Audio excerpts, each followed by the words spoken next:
So yeah, abundance mindset, like I have the time to do this, and really ingraining that into your brain can make a huge difference in your productivity, because we do have the time. Even if it's like 2 hours a day, you can sit down and you can get a lot done if you just focus on it. That was Megan Porta, and this is episode number 192 of the Chopped Podcast.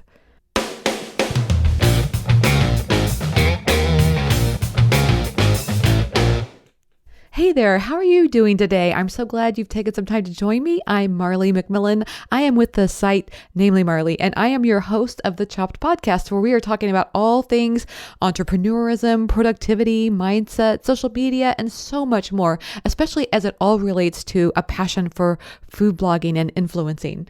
So how are you doing with your mindset lately? I know we've been talking a lot about mindset in several of the last episodes. I'm wondering if this has left you feeling kind of pumped and ready and excited for the day. I hope so, because I want you to feel that excitement about the work that you're doing. I feel like it shows through in your work, whether it's through the photography or the words on the page. I can definitely feel it when we're working on a recipe photo shoot and I don't feel that excitement. That's when I'm just working to kind of get through it. It's, I love to talk about my spreadsheets and how I can track the progress I've made, but sometimes I have to be careful because I can get into this, I got to just check off that box and get this thing done. And I don't feel like that get or done attitude always leads to the best high quality work.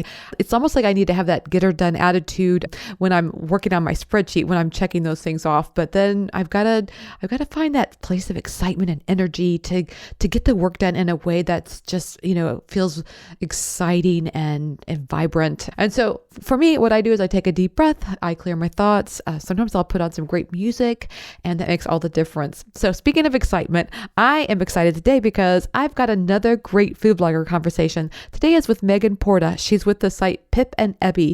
What a creatively named site that is. So Megan and I talk about that for sure, but we're also talking about her journey into becoming a full-time food blogger. I really love her tips about productivity, especially for those of us with a limited window of time. Do you find yourself in that situation where you have pockets of time where you really need to be productive? And I don't know how you feel about this, but I have found myself like when I've been looking forward to this pocket of time and I get there and then something happens and I end up like blowing the time. I don't even know how that happens, that I it's like, it feels like a missed opportunity. Like I had this chance to get this work done, and then I spent all this time reading some article about Instagram or something like that.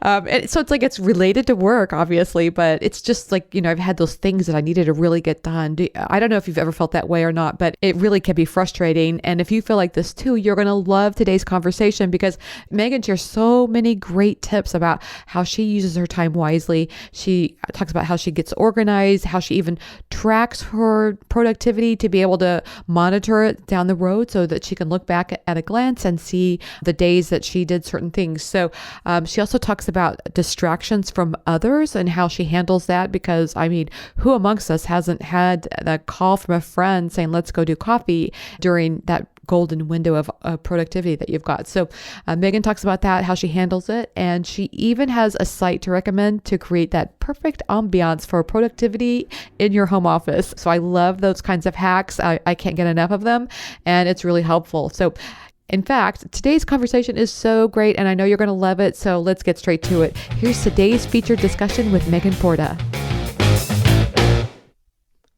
Hey everyone, I'm happy to have on the show today Megan Porta. She's with the site Pip and Ebby. Welcome to the Chop Podcast, Megan. Thank you. Thanks so much for having me.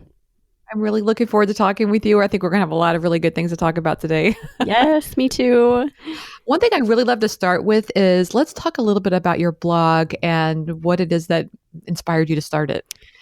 Oh, I started my blog. It's been over 9 years now. And what inspired me to start it was honestly just a desire to be more flexible with my family. And I had just come back to work after maternity leave with my second son. And I just so badly wanted to be at home with my boys more. So I had heard about this blogging thing, and I was like talking to a friend one day, and I was like, why can't I be one of those people who just makes money blogging? And she was like, Megan, you can. And it just like struck me like, what? Oh, I could totally do that. So that night, I literally started my blog, and I didn't really know at the time what exactly it would turn into, but I knew I just wanted to work really hard to make it something that was a passion of mine, but also lucrative eventually. So that's really what started it. And then it evolved quickly into food because I love food. I've always had a passion for food and cooking and baking. So yeah, that's kind of where it started and why I started. So when you first started, it wasn't necessarily a food blog? We did a lot. Okay, so I started it with a friend, that same friend that had talked to me into starting it, and then she left very quickly after. So the two of us started as a food blog, yes, but we also did other random things because, back then blogging was just kind of like this expansive thing. Like you could blog about anything. And so we were talking about our families, we were talking about movies. So after I'd say 6 months, it was really obvious that all of that other stuff was just kind of background noise and that I wanted to turn it into more of a food focus. Is that because that's something that you really liked, that you really loved the food focus, or was it also because, maybe that's where you noticed you were getting most of your traffic? Both. Yeah. My mom is a great cook, and I grew up loving food and loving cooking. So I think it came from both. I also saw all of these other food bloggers who I really respected and just loved the things they were putting out relating to food. And yes, I was also gaining some traction on those recipe posts too. So it was kind of all of the above. It's kind of funny. The very first blog I ever followed was called 101 Cookbooks. And I didn't even realize it was a food blog. I don't even know what I thought it was. Like, I thought it was just a website, I guess. I don't know. Yeah. I know it's funny to think back to those first blogs you followed, especially food blogs. Like mine was Simply Recipes. And I had a handful of others that I was like, she's so awesome. Yes. I loved that. You see the picture of them on the street or whatever, and you think, oh, that's so cool. Yes, exactly. So what inspired you to name your blog Pip and Ebby? So I mentioned the friend that had talked to me into starting the blog, and we did it together for 6 months, and we really had a hard time coming up with a name, and we didn't want to niche ourselves right away, which is interesting looking back. The fact that we had actually thought about that, like the niching, because I think a lot of people dive in and they're like, I'm going to be this. But we just thought we don't want to be in a niche. So we're going to call it our names. And those were kind of our nicknames. And we had been friends since college. So we called it Pip and Ebby. So I was Pip and she was Ebby. And then once she left, I really considered changing the name. But then I don't know. I love the ring of it. And I also like the mysterious factor. People are always like, what does that mean? What is a Pip and Ebby? So I just kind of went with it and it's kind of stuck. It's funny because normally around music, I hear people say things like, I like this song because I can understand the lyrics, but I really like songs where I don't understand the lyrics. I love that. Yeah. Because then I get to make up my own thing, I always think of ELO's Evil Woman song. What I always sing is Believe a Woman because I think that's a much better way of saying it anyway.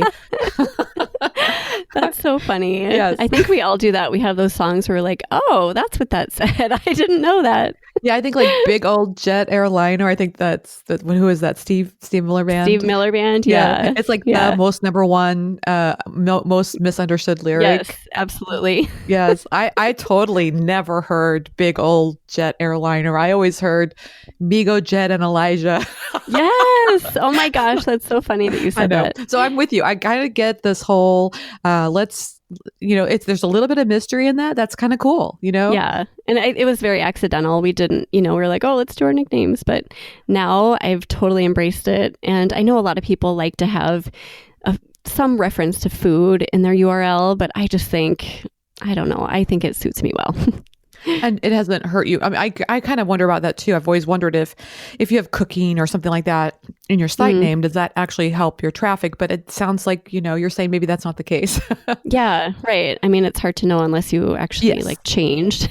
Right. But you have your name in your URL as well. I do. And I like that. I kind of feel like it's my site. It's what I love about it is it's kind of, it's been a process for me to learn how to own it a little bit more. Let me just say it that way.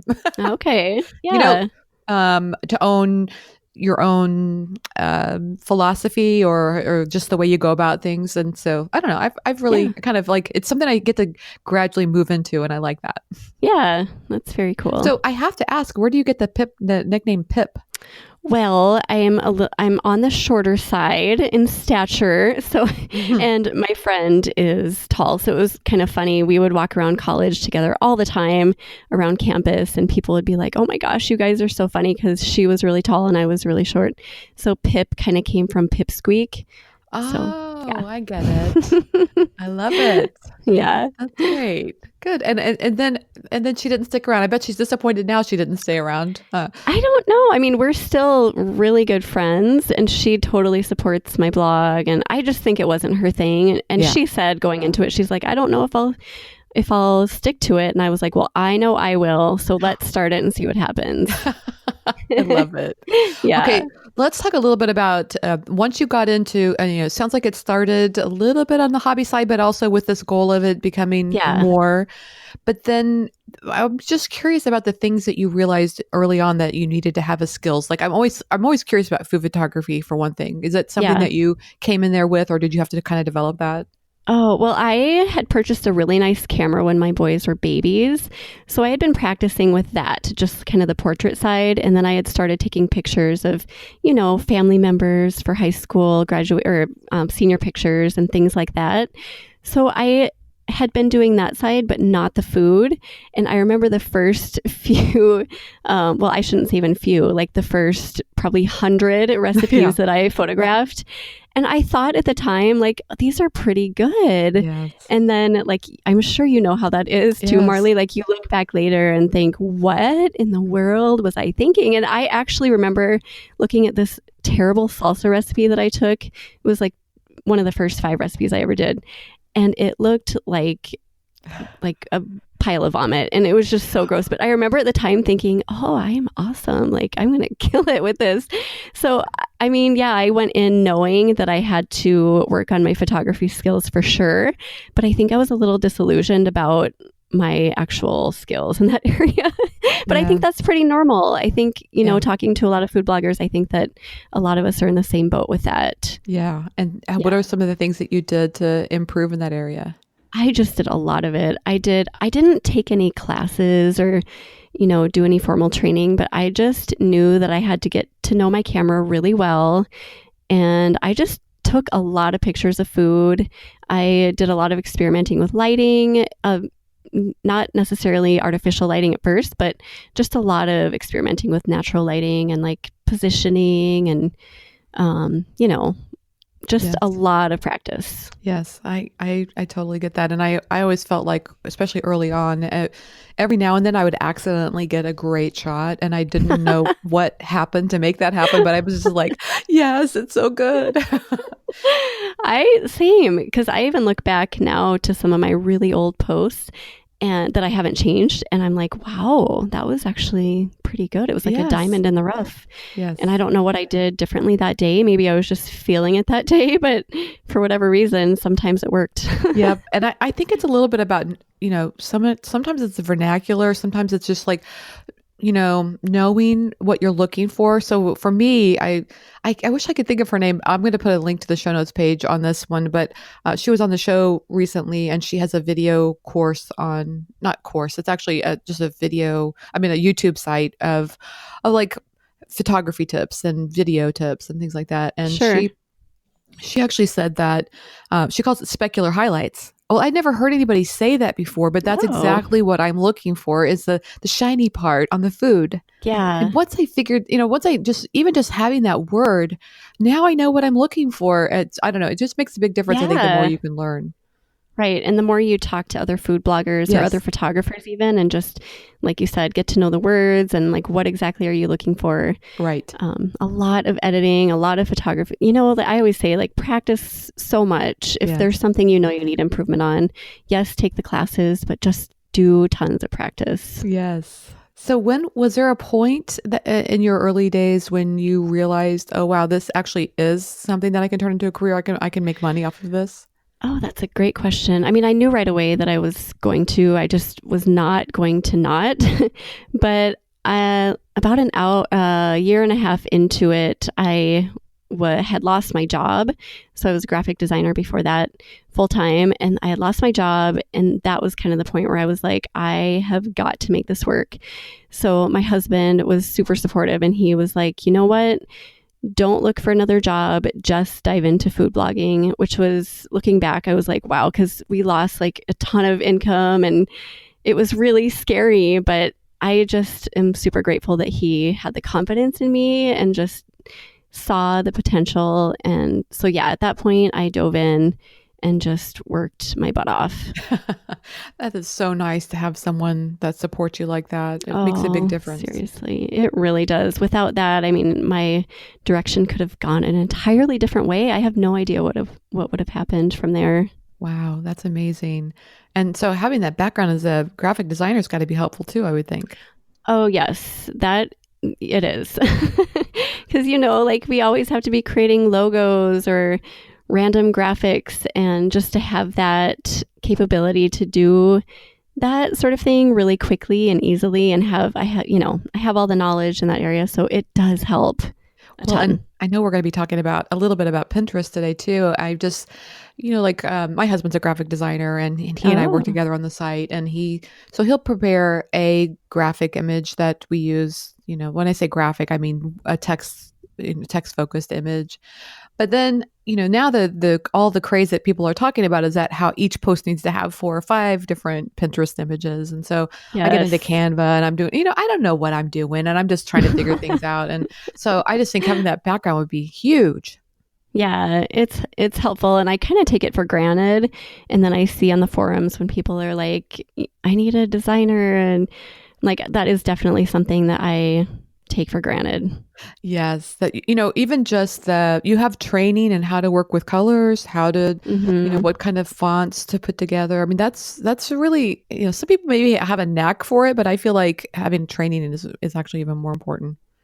Yeah, I think so too. And I think that a lot of people can be really, really great food bloggers and take great pictures, but they don't necessarily have those skills or like the eye for fonts, like you said, and colors, and just putting everything together into a design. Right. So yeah, that's valuable. I mean, to me, it'd be like the difference between someone who is classically trained as a piano player and someone who can go out there and just, be expressionate and, be a performer when they play. There's a big difference. So I would love to hear about how you use your graphic design as in a Pinterest strategy. So I love Photoshop, and I've always used Photoshop. I know Canva is like huge right now, and a lot of people use that because it's really easy. It's easy, yeah. But I had that knowledge about how to use Photoshop. So I've done that from the beginning. And honestly, I think that's one of the things that I did right from the start, because I killed it on Pinterest pretty quickly on my blog, which is kind of crazy because I don't think that's super easy to do anymore. Yeah. But I think one of the reasons I was able to do that was because I knew how to make good graphics, and I knew how to put my photos together with fonts, and I did that right away. And I don't even remember why or how I started doing that. But I think that was one of the things that really allowed me to, get some of my posts seen really hugely on Pinterest. So I do use Photoshop. I have kind of a set number of fonts that I use that I like together. Like I'll use scripty fonts with a more blocky font. My style has changed over the years. I think that is probably true for everyone. But currently, I try to stick to the 600 by 900 pixel size. And then I've started testing. You mentioned, Marley, the kind of doing A/B testing with different images. Mm-hmm. So I've started doing that, but I really just have like one style that I stick to. I don't know if that's true for everyone or if people kind of stray, but I I've found what works and I've just stuck to that over the years. Oh no, I think that's huge. I think I'm saying this from the perspective of my own experience of not giving myself for that permission to try different styles. So for me, it's very Mm-hmm. intriguing to go, oh, I never even thought about this idea of like put 4 or 5 different images out on Pinterest and see which one does the best. And so it's like a way of me figuring out my audience. Like you've Yeah. kind of figured out yours already, it seems like. Yeah, and the testing is kind of hard. It's tricky Yes. because you can do testing, but then what do you do with it? Right. And do you have the time to actually dive in? I just went to a food blogging conference a few weeks ago, and there was a Pinterest guru there talking about doing this very thing, doing a lot of testing. But then in my mind, I was like, really, am I really going to have the time to not only do this, but then go back, figure out which ones did the best, and then why? Right. Like, what about The those? variables, right? Yeah, what variable were people liking and clicking more? I don't know. It's like, I don't know who has the time for that. I Yeah. guess you just have to make it part of your strategy and maybe part of your process, which I have not done yet. Well, I can see what you're saying. Like, for example, maybe you initially shared that, you create a different pin. You've got, let's say it's an A/B test and you've got 2 different images and one is different than the other. But you shared image A to this board and you shared image B to a different board. I mean, there's that alone is 2 different, you'd almost have to have like the same variables. Like you couldn't even Yeah. do one the 1 month and one the next month. Well, that could impact Yeah. traffic as well. So it's really hard to, I think, do a pure A/B test on Pinterest. Yeah, unless you literally posted the same way. Like Yes. if you uploaded directly to Pinterest, same time, like 2 minutes apart to the Yes. same board. Right. And that would be Yeah. kind of odd too. That would be odd Yes. because if someone looks at that, they're like, well, that's weird. Right. It's the same recipe with slightly different type. Well, one thing I do Whatever. like about dealing with, trying some different styles like this is it has helped me kind of like recultivate old content that probably Mhm. could use new photos, but because I don't have the time, I mean, it's on my list to do new photos for it, but I'm kind of doing a lot of different things at the same time. So it's a way of like reviving getting some an old content, some new traffic, without having to reshoot it. For sure. No, I am with you there because I have tons of old content. Yes. And it is a good way to go in and just kind of comb through those old recipes Yes. because a lot of mine had the you remember those really long style pins Yeah. with like 2 or 3 or 4 images, Uh-huh. which seems so ridiculous now with text in the middle. Yes. And so every time I see that, I'm like, okay, I need to go redo that. Right. Or some of mine were shorter too, or they're, not, you're talking about 6 by 900 or whatever size of image people are using, but some of mine are just like a smaller image. It's kind of what I did back then. And so it does, Yeah. it doesn't do very well on Pinterest if I just put it out there plain. But if I take it into some, I use Canva, but I wish I could use Photoshop. I just never, I feel like it's a lot. It's got a high learning curve, and Yes, yes. it does for sure. And so Yeah. I use Canva and I just like zoom in on the image a little bit and add some text, and it just looks fresh and Yeah. brand new. I usually probably lighten them a little bit too, because I mean, add some lighter, I don't even know how to say this correctly. See, that's how bad I am about all this. Just brighten it a little Yes, bit. I brighten the photo. Yeah. Okay. Yes, because it's just, it's usually a little bit darker. I mean, it's just an older style Yeah. photo. Yeah, for sure. And something else I've been experimenting with over the years is not just putting a title in the photo for Pinterest, but also experimenting with like putting, I don't know, a few words about the recipe that might be mysterious. They're going back to the mysterious thing, like guess what the secret ingredient is, and not even saying what the title of the recipe is, Ah. or like, I don't know, Yes. just something that leaves people like, oh, I need to click over. So I've been experimenting with that. But again, I don't really take the time to go back and see how those performed. So on my list, that's on my list. Oh, we have a list a mile long, don't we? Yeah, exactly. Yes. More than a mile. But no matter what, you feel like you've had a winning Pinterest strategy, and it's been based on having good, strong photos that you share on Pinterest. Yeah. Recently that has changed. I think there have been a lot of changes recently to Pinterest Yes. that have, I don't know, somewhere behind the scenes, things have changed for me a lot. Like I used to get, oh goodness, it was between 65 and 80% of my traffic was from Mm. Pinterest up until I'd say like 2 or 3 years ago, which was good, but it was also scary because it was like, oh my gosh, if anything happened, I would have no Yeah. traffic. So that's when I started realizing that and seeing those numbers, I started changing my strategy a little bit and, focusing more on SEO and other things.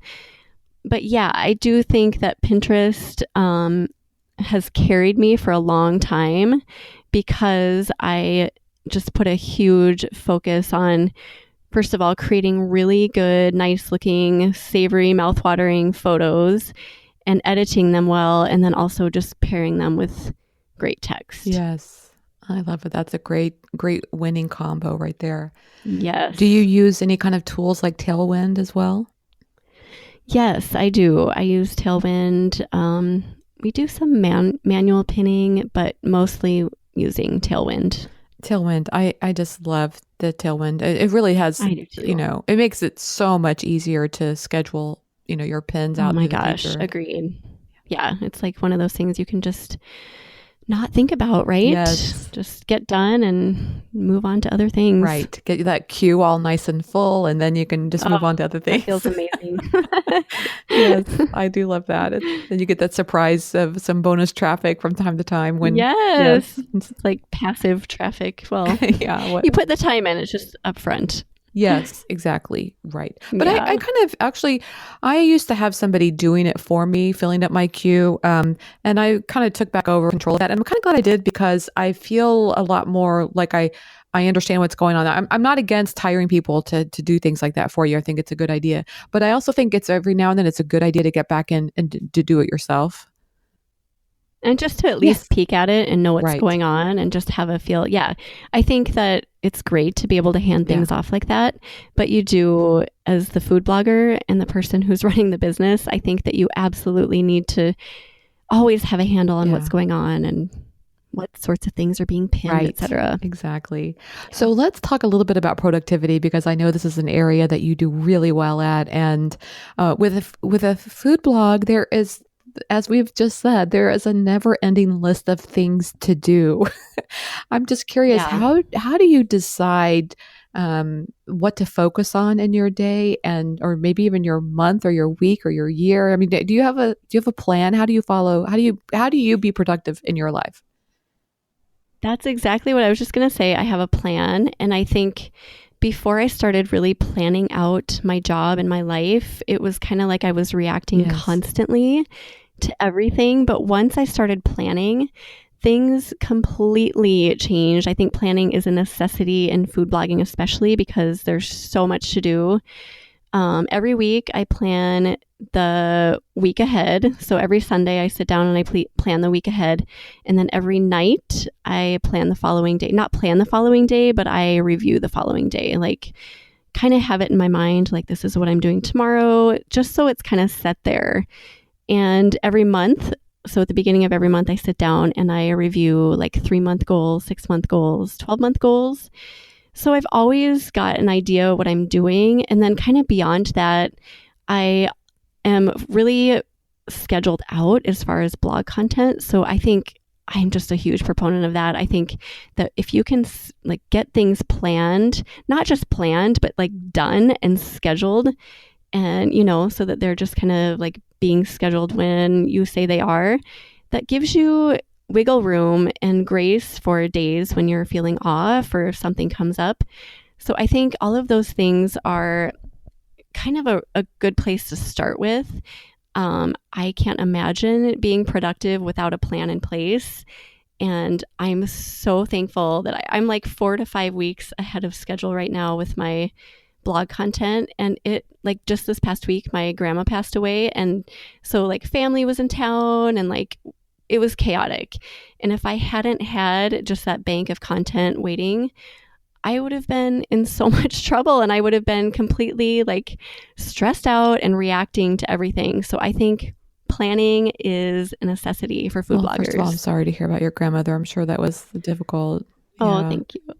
Yeah, it was, she was very, very old, and it was actually a blessing that she died Oh. the way she did. But thank you. I appreciate Well, that. and it's an example of what you're saying, though, is that without the plan, you would have been in a difficult situation because it's like Yeah, a thing that you can't plan that this is going to happen. That you wouldn't want to plan for that, exactly. and then if you didn't have this bank of content, yeah, that's great. That business can go on even when things happen in your life. Yeah, and things Yes. happen all the time. I mean, even just within the realm of food blogging, unexpected things pop up all the time, and we're like, oh my gosh, I need to focus on this for 2 days. So it's just good to have that space Yes. to, you know, yeah, And have going grace for back to what you yourself. said early in this conversation, and that is that you were seeking something that would allow you some flexibility. And so with it seems like you've created this plan, and this plan has allowed you some flexibility in your life. Yes, absolutely. Yeah, that's a Isn't it perfect way to interesting say to think that. that in some ways, I'm just guessing here, but I imagine that you have a plan and you may be slightly rigid about your plan, and it takes a little bit of rigidness to have flexibility. Oh my gosh, that is so Yes. true. You have to be really strict with yourself to get to the point where you can be flexible. That is so Yeah. true. But it pays off. I mean, it's not fun getting that bank of content Yes. built up. Yeah, you have to work pretty hard to do that, but then you have the flexibility, and then all you have to do is kind of carry through with your weekly duties. Yes, I feel you there because I do these things called recipe weeks where those weeks are not fun. It's stressful. I put a lot of work Yeah. into getting the content done that week, and yeah, it's very stressful, but it's so worth it when I'm done. Yes, for sure. I So when totally you say agree with you're all that. planned out, do you mean you don't mean you have all the content done like through the rest of the year, or you just have it kind of planned? Not through the rest of the year, but for the next 5 weeks, I have everything is done. Take photos are taken and edited. Copy is written, videos are done, and they are scheduled to be published. So yes, Oh my goodness. I know, and I've not always operated this way, so I don't want to like make you think that I've been doing this forever, because this is a very new thing for me. But it has opened up so much time for me to do other things and put my focus elsewhere, and even just like put my work down at the end of the day and spend time with my boys. Whereas before I'd be like, well, I have to get this out. It's due Yes. tomorrow or next week or whatever. It's just allowed me so much more flexibility to be a better food blogger and a better mom. And just, it's opened up doors for Well, me and I hear everywhere. so many people say we, as entrepreneurs or CEO, if we look at ourselves as the CEO of our business, we need time to think, and then we need time to kind of like get some space between the work that we're doing, and so we can get a bigger picture in our mind of what we want to do. So that's great, Yeah. Yep. because Absolutely. otherwise we're just like in the weeds every day, all the time, and that's no way to think big. Oh, being in the weeds is not a good place to be. I mean, it happens once in a while and that's expected, but you're right. It doesn't allow you to think big and to take a step back and look at the bigger picture. So get out of Well, the I will weeds. say, Megan, this is just for me personally. I kind of like the weeds. I feel very purposeful there. I'm not saying it's where I'm Well, that's supposed how to be, I. but I can get so obsessed about like, like right now I'm updating old contents, and I am just obsessed about it. It's like I really kind of don't want to do anything else, but I have to just force myself. I'm just telling you. I feel you. I'm with you on that because I am doing the same. And this is also pretty new. And so the planning with my new content has allowed me to dig into my older stuff. So I'm with you in Oh, that task. And I too yeah. get obsessed. There are days where I'm like, okay, this is all I'm going Yes. to do today. And it's so hard for me to put it down. I'm like, Just one but more.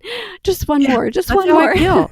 Well, I don't know if you're the same way, but I feel like, let's say I'm in this chocolate chip cookie post, and then I'm looking to see how many posts are linking to that, right? So then I go and I look at those other posts, and I'm like, well, now that one needs to get updated too. It's only going to take me a few minutes. I'll Yes. just do it really fast, and the next thing you know, I'm off on this tangent, and yeah, Oh my gosh, it's an endless rabbit hole it you can go is. down. I mean, all those photos, I could just touch Yep. those up quick. And, oh, this text could use some, oh, there's a link I Yes. need to fix. Yeah. I mean, it could go It on forever and really, ever. really could. And so that all I'm saying is that sometimes the weeds can be very gratifying. However, I do think we need to have times where we let ourselves get out of those weeds, like purposefully walk away from the weeds. Yes. So I love what you're talking about. Yes. What does it look like when you're creating 5 weeks of content? Can you talk about that?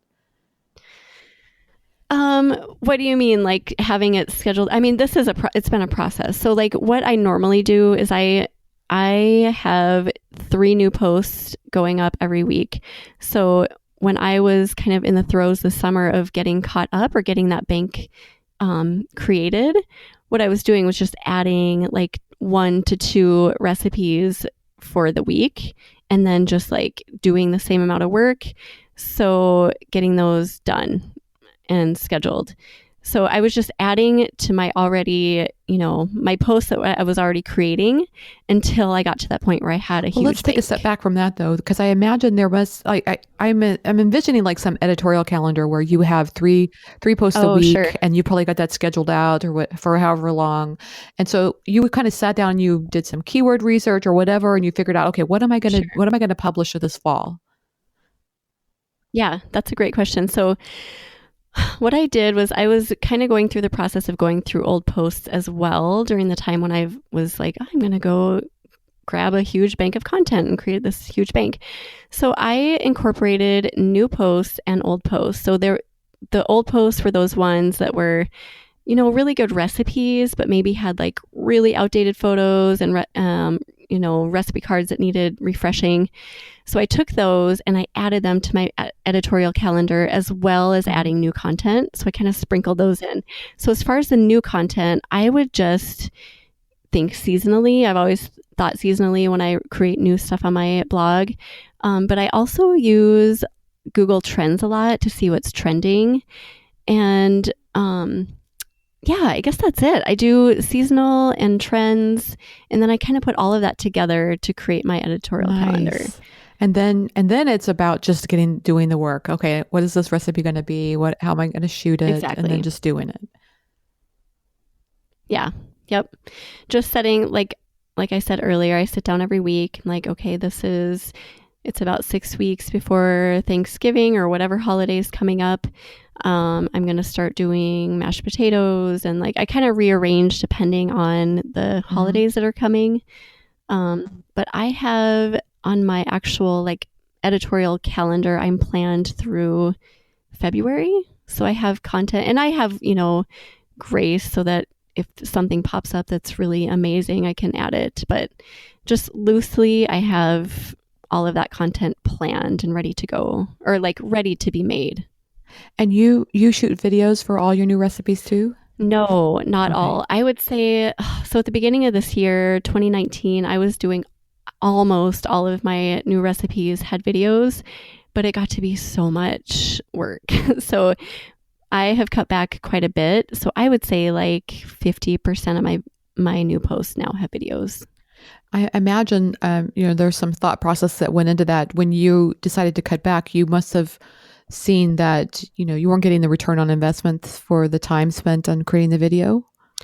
Oh, that is a whole other topic. Yeah. I mean, because, like a year ago, 2 years ago, everyone was like, you have to have videos on your posts, and this is going to create such value, and your traffic's going to go up. And a year ago, I just made a commitment to create as much video as I could.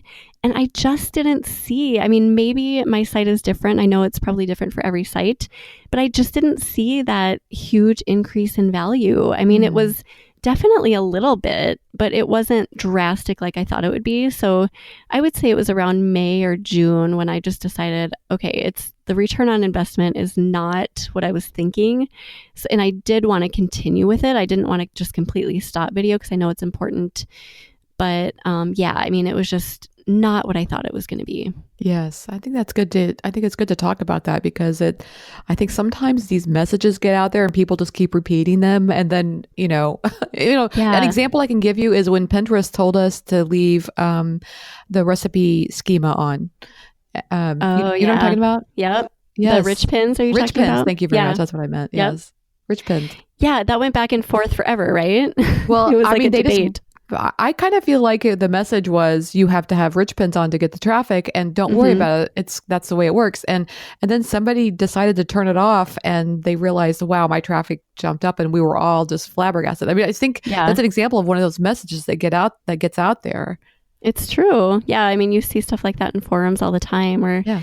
someone tries something new and we're like, "What? We weren't told that. What are you Yes. doing?" But yeah, Yes. it's I don't know. There it's like a constant stream of that though with food bloggers. You hear Right. that you're supposed to do something and then you do it and then realize quickly that maybe it isn't the greatest thing for your site. I mean, I'm not saying that video isn't No, great. I I get do you. find immense value in it, Yes. but I mean, it's not a game changer. It's not like I went from X number of page views to triple, anything like that. Right. But it's, I You're don't still know. I doing think, it, just not as yeah, not every single post. Yes. right. And I do think everyone should experiment on some level with it. Yes. Just doing it every post seems a little much for me. Right. So, what are some of your favorite productivity hacks? What are some of the things that you use to really help you stick to your goals? Well, okay, so I have a few things. I've taught myself to be really super laser focused. So when I'm sitting down to do writing or editing or whatever it is, I just have the mindset that there is nothing else I'm doing right now. And I don't know if this is practice or just like a desire to really like want to get stuff done, but I just do not like, I don't let anything distract me. I turn off my phone. I close all my tabs that could be distracting. So I close social media. I don't even look at Instagram, like I Yeah. just do my work. And I guess that sounds really basic and simple, but honestly, like if someone calls me and wants to chit chat, no, it's totally not an option. If someone asks me to go to coffee during a time when I'm supposed to be working, absolutely not. Like I just have had to be really firm and say no a lot. And I think a lot of us who work at home, um, people don't really understand that No. we're like really, really working. A lot of people are like, well, you work from home, so you can watch my kids or, like you can Yes. go out for coffee whenever you want, but you just have to set those really firm boundaries and let people know that I am working. This is my business. And you don't have to be a jerk about it, but just like this, no, this is my work time.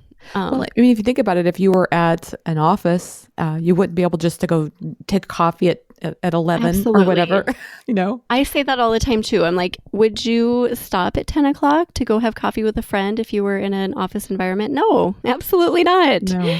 So just treating my business like a business as if I were in an office has been really huge. There's a lot of stuff regarding like environment and distractions that I've also focused on. Oh, I So want to hear about that. eliminating clutter has been a big one for me because every time I see a pile of something, I feel this like crazy, weird desire to go like clean it up and put it into a closet or something. But just eliminating clutter directly around me. I've noticed that natural light is really helpful for me. If I am downstairs in my basement in the winter when I have to turn the lights on for some reason, I just cannot focus the same way. Hmm. Sitting at my desk for me is really helpful. But you want to be comfortable, but not too comfortable. So there are times when I work from my couch and I'm like slouched down. I'm like, okay, I could definitely take a nap. So I have to just be careful. I'm not too comfortable, but maybe, just like in a comfortable chair.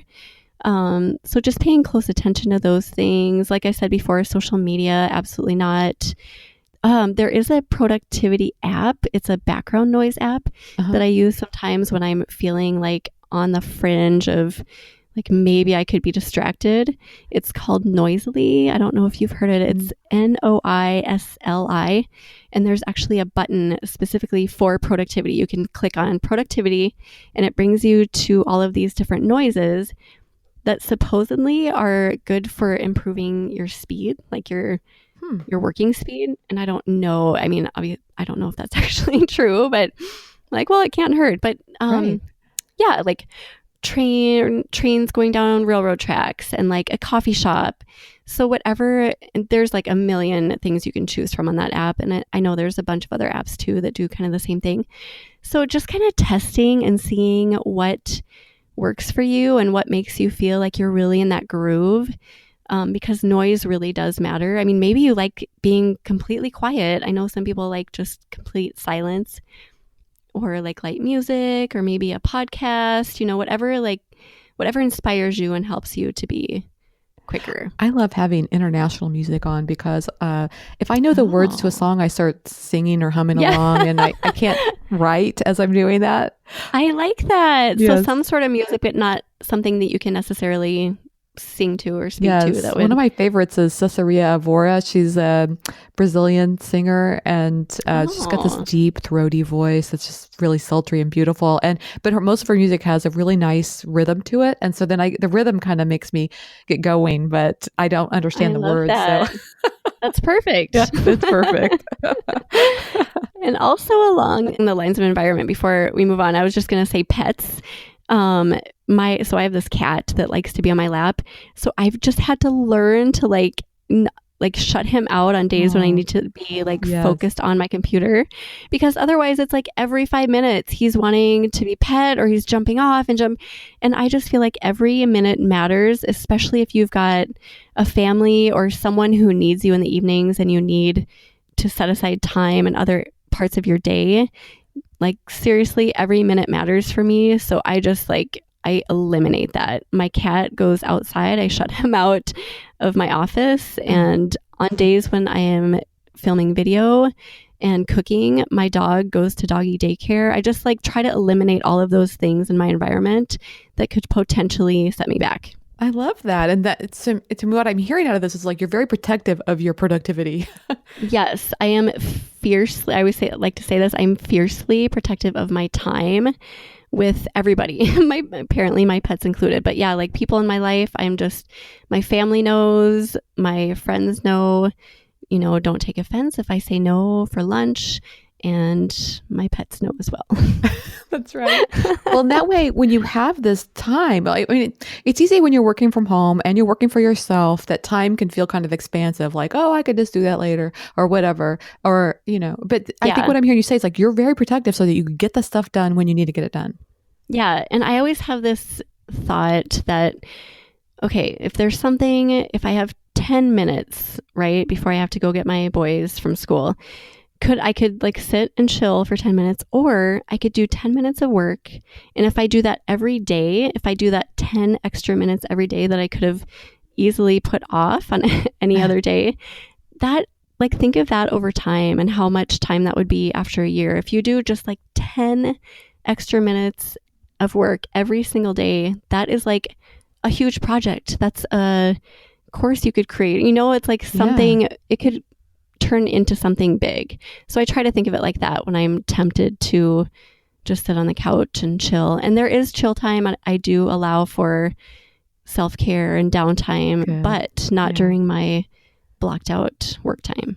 During your blocked out work time, do you have any kind of tools that you use, like lists, or because in other words, I think we've talked about this big plan, this editorial calendar you have for months at a time and weeks or at least, but sometimes that's got to translate into what am I supposed to do today? Do you do that too? Yes, absolutely. So I work with two calendars. I have an editorial calendar, which is kind of more big picture.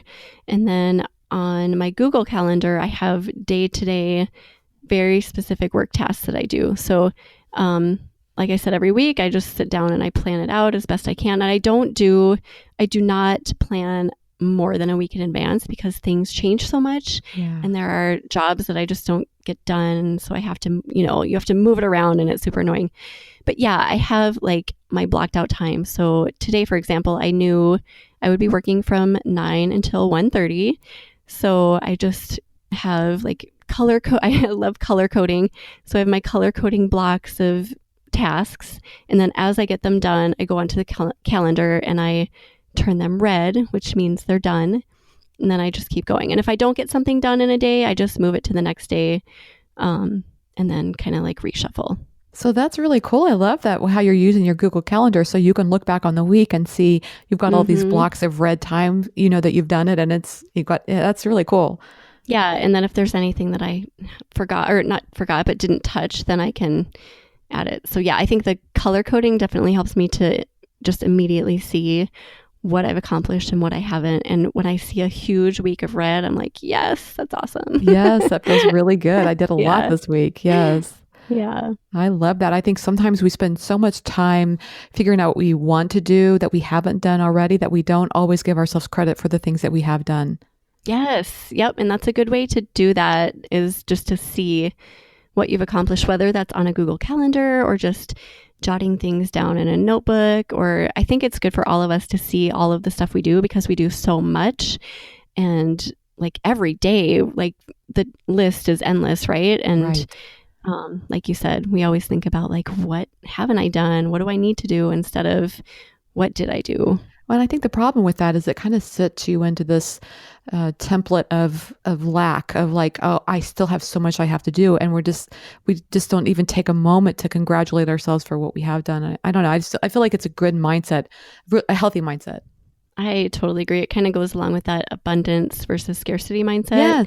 And a lot of people, feel this way over money. Like, I never have enough. I'm always needing more. Why don't I have enough money? It's the same exact thing with time. How many times do you, at the end of the day, you're like, oh my gosh, it's 4 o'clock. And what happened to the time? Which is usually followed by, I didn't get anything done today. And I think that is proof that we lose track of time and we just don't manage our time well all the time and that we just haven't protected it. So yeah, abundance mindset, like I have the time to do this and really ingraining that into your brain can make a huge difference in your productivity because we do have the time. Even if it's like 2 hours a day, you can sit down and you can get a lot done if you just focus on it. So yeah. So I'd love to ask this question. If you were talking to somebody today who was thinking about starting a food blog, what advice would you give them?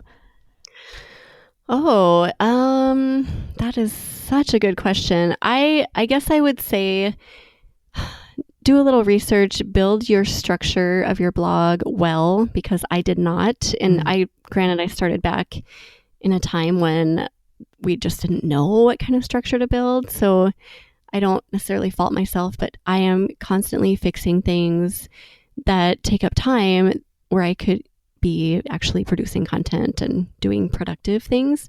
So yeah, just like really doing a little bit of research, build your blog well, build a good solid base, build with recipe cards, with schema, like all of those things that we know now. Focus on SEO, take good photography, or always be improving your photography skills, I should say. And then I just would say like plan too. Yes, I think that's the theme of our discussion today is Yeah. the plan. Yep, just plan. Yes. So I have these fun questions I love to ask at the end of the interview. Are Oh you yeah, game? absolutely. Sure. Okay, so tell me, what is your favorite food? Oh, how can you ask that to food I bloggers? know. You have to That's pick so one. mean. Okay, if I had to pick any food on the planet, I would probably pick a spicy dish with chicken and noodles. Oh, you like spicy food? I love spicy. Yes. Yes, I do too. I like it. The spicier, the better. It's the best. I know. Yes. I keep a bottle of sriracha around all the time. Oh, same. And noodles, you can't go wrong with that either, right? Oh, I know. Yeah. Comfort food. Okay, what's the favorite app on your phone? Oh, the one I use the most is probably Instagram. Instagram. Okay, that's the one that you use the most, but what's your favorite? Oh, good to differentiate that. I'm like literally opening my phone right now because I don't even know. Favorite app, I would say probably Audible. Oh, I love Audible. Me too. Do you listen to novels or what are your favorite books to listen to? I listen to a lot of business books, self-development books, things like that. Do you have a favorite one? Well, I just listened to Do Less by Kate Northrup. If you have not listened to that, it is amazing. Totally just, it's a great book for women in business to listen to or read. I'm writing that down right now because I Yeah. do less. Okay, I'm Yeah. gonna check that one out. Okay, so do you have time for TV or reading at all? And if you do, what's your favorite? I prefer reading. I really don't watch much TV. Well, I'll watch like movies with my husband sometimes in the evening while I'm finishing up work. But yeah, reading for sure. So what's a favorite book then? Oh, another Yes, that's what I just hard kind of asked you. question. So is all your reading done on Audible? No, I Okay. do like to read. Favorite book? I suppose leisurely reading. This is going to make me a huge nerd, but I love the Harry Potter series, and I've read it with my boys a couple of times, and It's so good. just think it's like magical and awesome. Yes, you can't go wrong with the Harry I Potter know. series. It just covers so much. It's such a great series. Yeah. Exactly. I remember when I first was reading it to my daughter when she was little, and I had no idea how to read Hermione. I'd never heard of that name, so I think I called it Hermione. Yeah, I think a lot of people do that. It's not a very common name No. here in America.